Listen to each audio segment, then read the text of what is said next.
Alright YouTube, I'm going to try and pick up where my 6-year-old hit the wrong button on this air filter here. So this is where we left off. I had the inner air filter in there from the last video, and then I stuck this one on there, and then video cut out. So I am going to try is a relative term, and show y'all how to put this guy back on, or how I do it. I am not gonna lie, this thing with these clips are the biggest pain in the ass ever. Especially like this one. See how it's kind of sideways? It's just bent. I need to take that off and fix it right. This one's not much better. This is one of those things with TYM.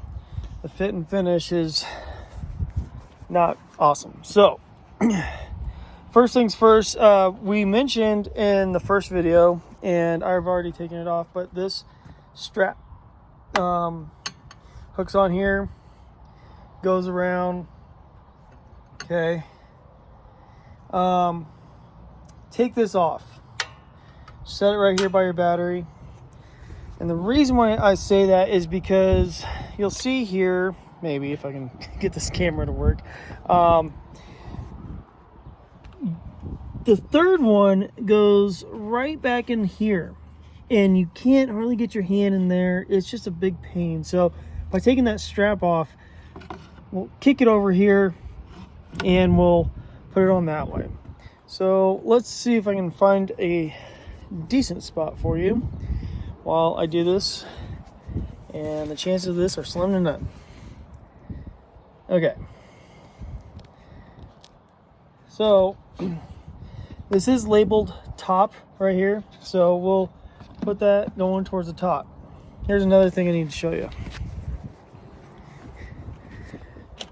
On the back here, I don't know if you can see it with that off. Probably not.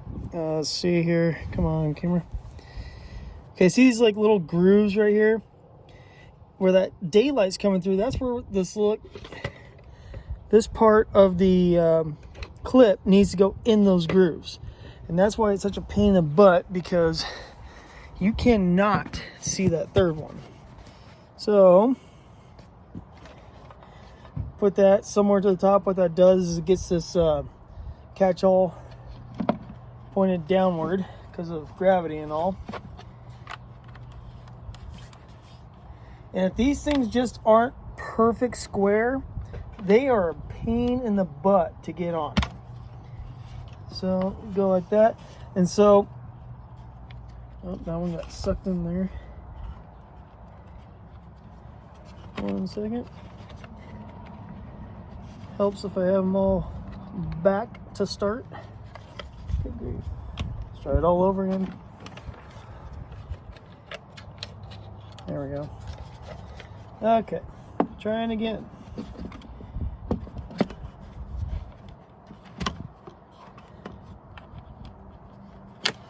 There we go.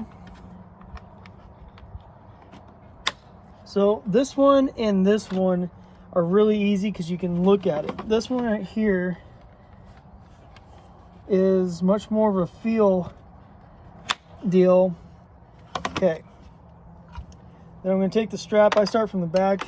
It really doesn't matter. Come down and you're done. So that's what it should look like, pretty much finished up. Just for a point of reference, like I said, it got cut off in my last video. But if you keep it like this, you can kind of see there's just, I mean, you can unclick it, but getting it back in there perfectly with those little openings on the rib, it's a pain. So something to think about. Little trick hack thing. I'm a little ashamed to say it took me maybe 20 minutes to figure that out the first time when my 6-year-old was trying to film. So hope to save somebody some trouble. And but anyways, this will conclude my air filter change out. And I have another video with 2 filters going in And if you want to check those out with some part numbers and kind of the goings over those, and to see what my air filter looked like with 118 hours on it in this Southwest Idaho potato dust bowl, man, it is no joke. The filter did great. There was caked on powder on top of the filter, and the interior of the filter was clean. So that tells me it's doing its job, but it needed to be changed out. So thanks, YouTube. I hope you have a good day. God bless y'all.